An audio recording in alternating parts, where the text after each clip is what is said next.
Saludos. En esta ocasión hablaremos de Platón. En esta lección abordaremos el tema de la doctrina de las ideas, la teoría de las ideas de Platón, el discípulo de Sócrates. Para poder entender el platonismo, esta filosofía, tenemos que comprender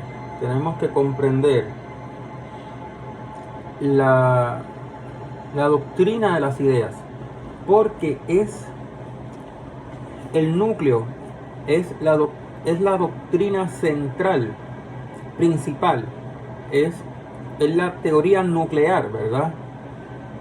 Más importante, que nos permite entonces entender las demás doctrinas de Platón. Es decir, la teoría de las ideas es el núcleo de toda la filosofía platónica. Es la doctrina central, más importante, que tenemos que entender para entender el resto del platonismo, las demás doctrinas platónicas. ¿Por qué ideas? ¿Por qué Platón sostuvo que tienen que existir las ideas? ¿Qué son las ideas? ¿Por qué ideas y qué son las ideas? Bueno, hemos dicho en vídeos pasados que los sofistas han reducido la ciencia prácticamente a un cúmulo de opiniones subjetivas.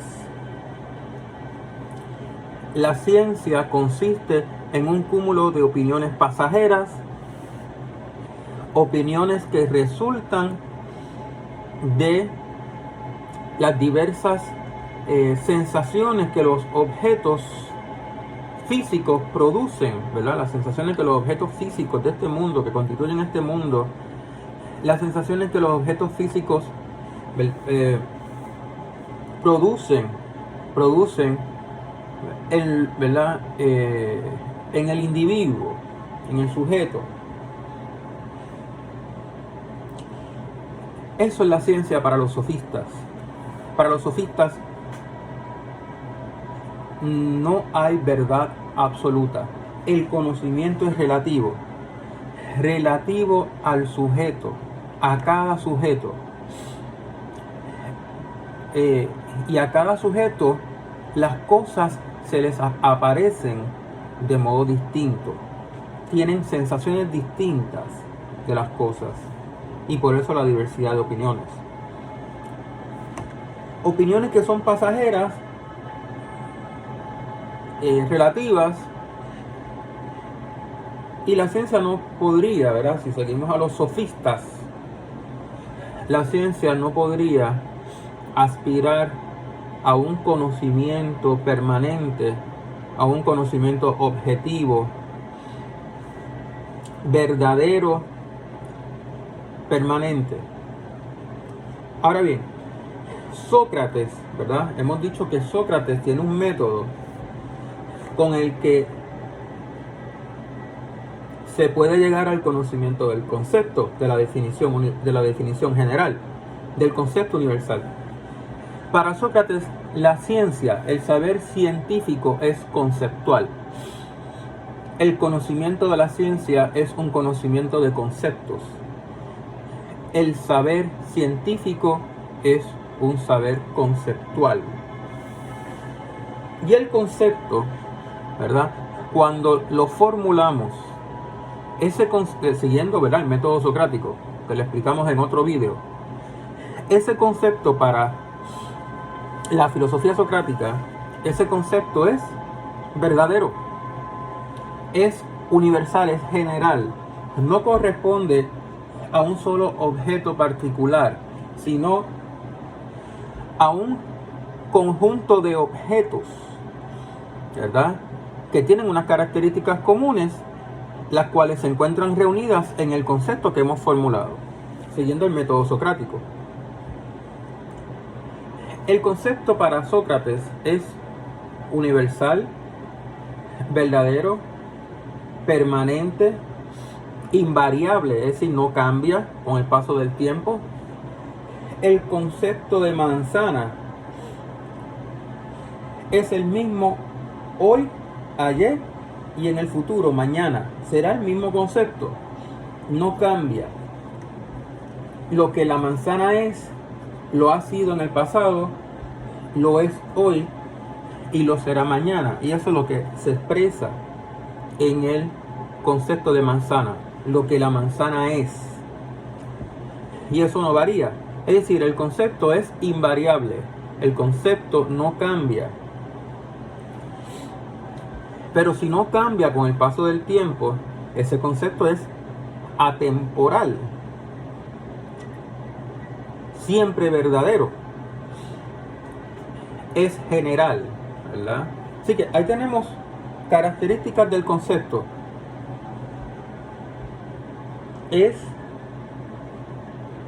El concepto es universal, es permanente, no cambia, verdadero, es invariable, no cambia. Bien, innecesario. Ahora, Platón, que conoce la doctrina de su maestro y que también sabe, ¿verdad? También tiene noción de lo que enseñan los sofistas. Platón llega a la conclusión que tienen que existir las ideas. ¿Por qué? Porque en este mundo, en el nuestro, en este mundo material, los objetos que observamos a nuestro alrededor, esos objetos, ¿verdad? Las cosas, los objetos en la naturaleza, tienen unas características distintas de las características del concepto. Recuerde que hemos dicho que el concepto es universal, atemporal, siempre verdadero, no cambia, es permanente. Ahora, en este mundo nuestro, en el mundo material, que podemos llamarlo mundo sensible, es decir, el mundo que conocemos por medio de nuestros sentidos, 5 sentidos. El mundo sensible, el mundo material. En este mundo, en la naturaleza, los objetos físicos no tienen las características del concepto, no tienen características semejantes a las características del concepto. Los objetos a nuestro alrededor, en la naturaleza, en el mundo, son particulares. Usted no encuentra un objeto general en la naturaleza, sino objetos concretos, particulares. Objetos particulares. Objetos que están sometidos al tiempo, son temporales, ¿verdad? Al pasar del tiempo, que tienen una duración. Y finalmente, ¿verdad? Esos objetos desaparecen. Duran y desaparecen. Se descomponen. Al decir que se descomponen, significa que sufren cambios. Los objetos en la naturaleza cambian, sufren cambios. No son invariables, todo lo contrario. Están cambiando.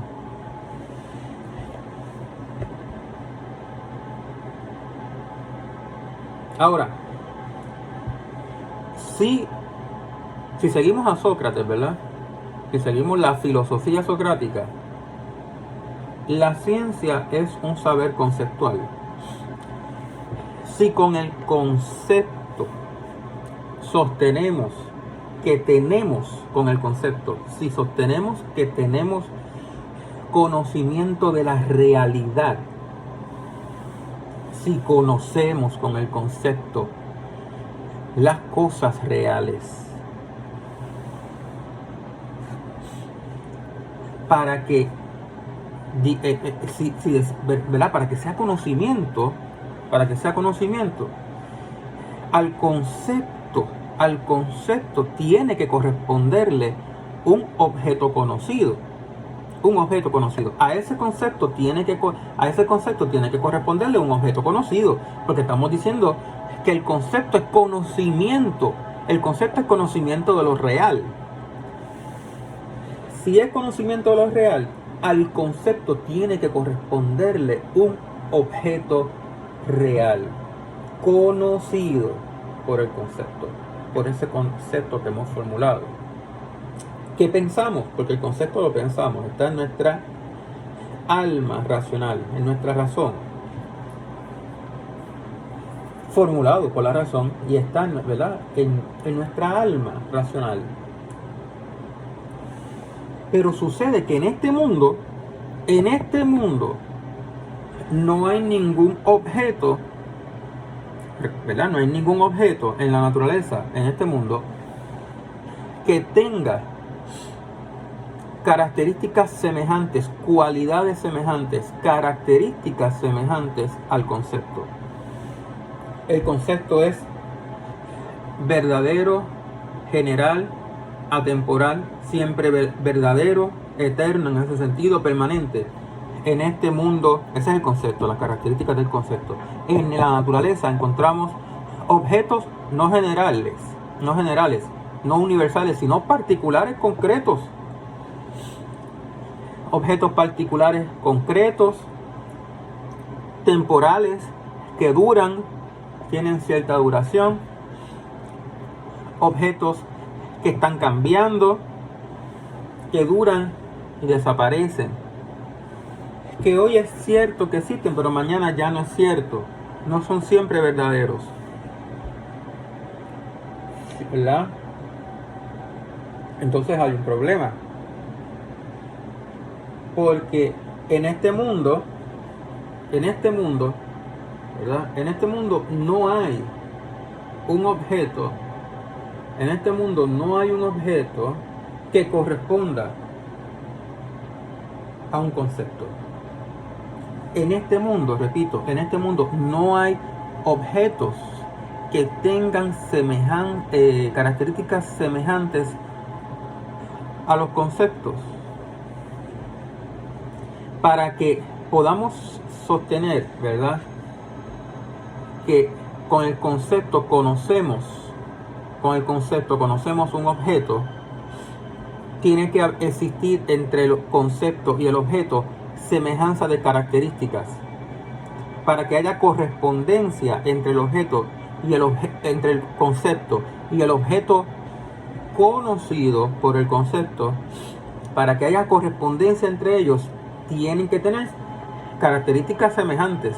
De lo contrario, no podemos obtener que el concepto corresponda a un objeto, o que hay un objeto al cual corresponde un concepto. Si no hay características semejantes entre el concepto y el objeto, no hay correspondencia y no podemos, ¿verdad? No habría correspondencia entre el concepto y el objeto y no podríamos sostener que con el concepto conocemos un objeto. Pero con el concepto tenemos conocimiento.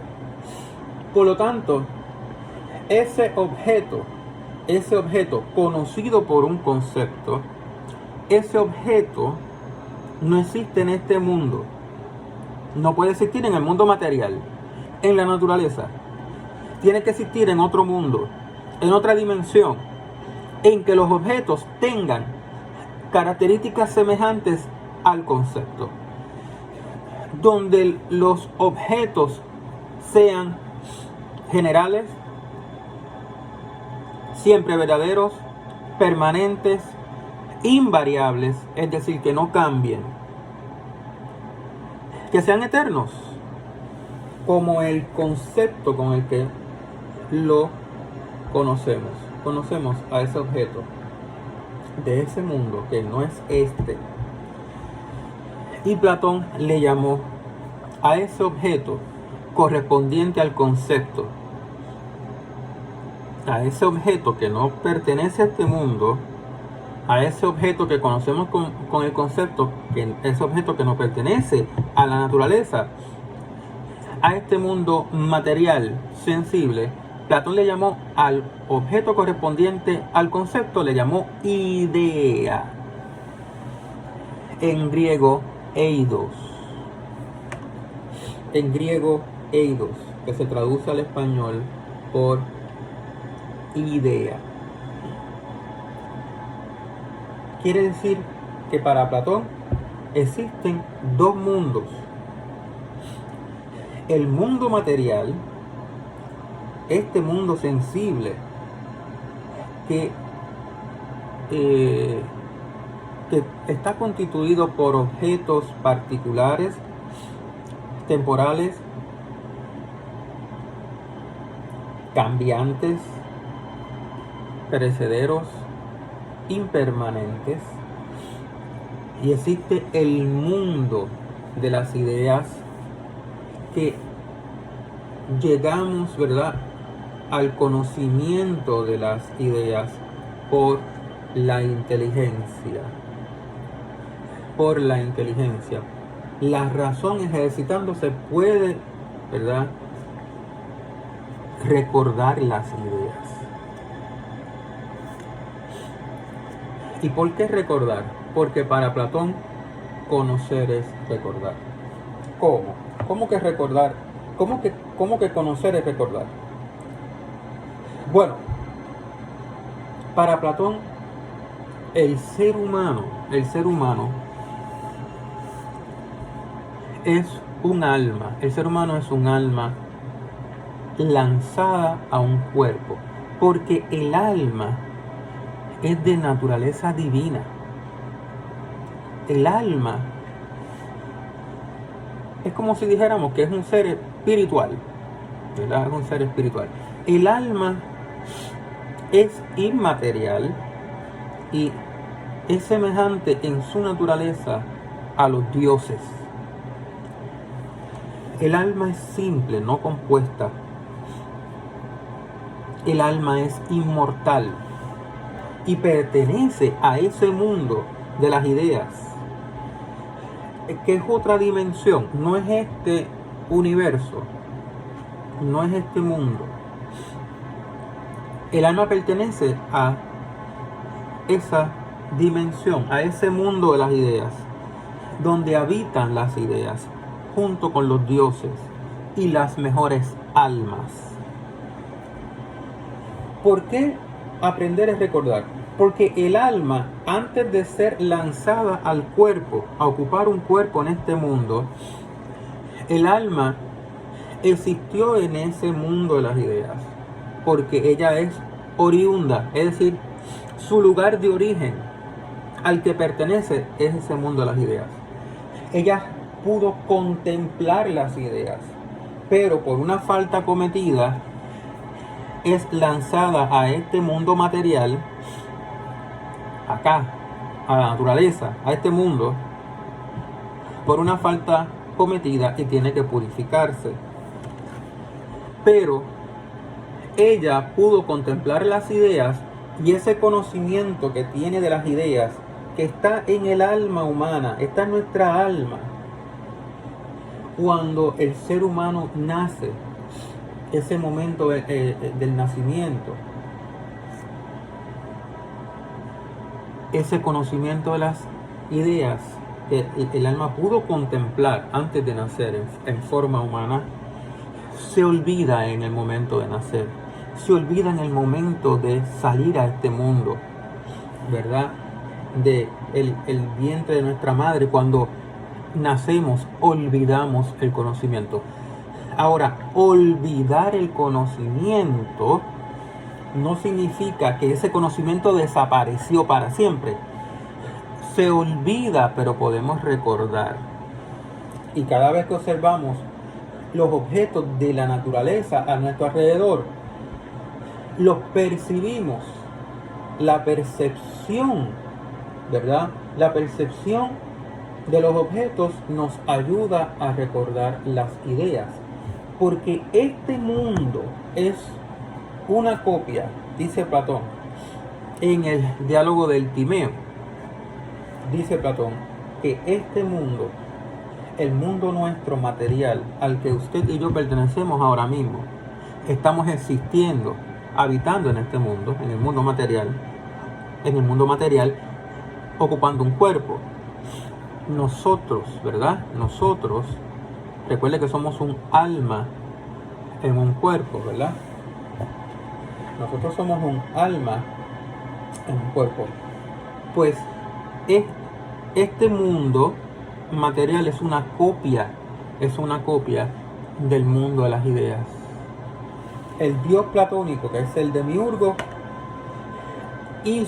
no creó, pero tomó la materia preexistente, que era caótica, desordenada, siempre existente.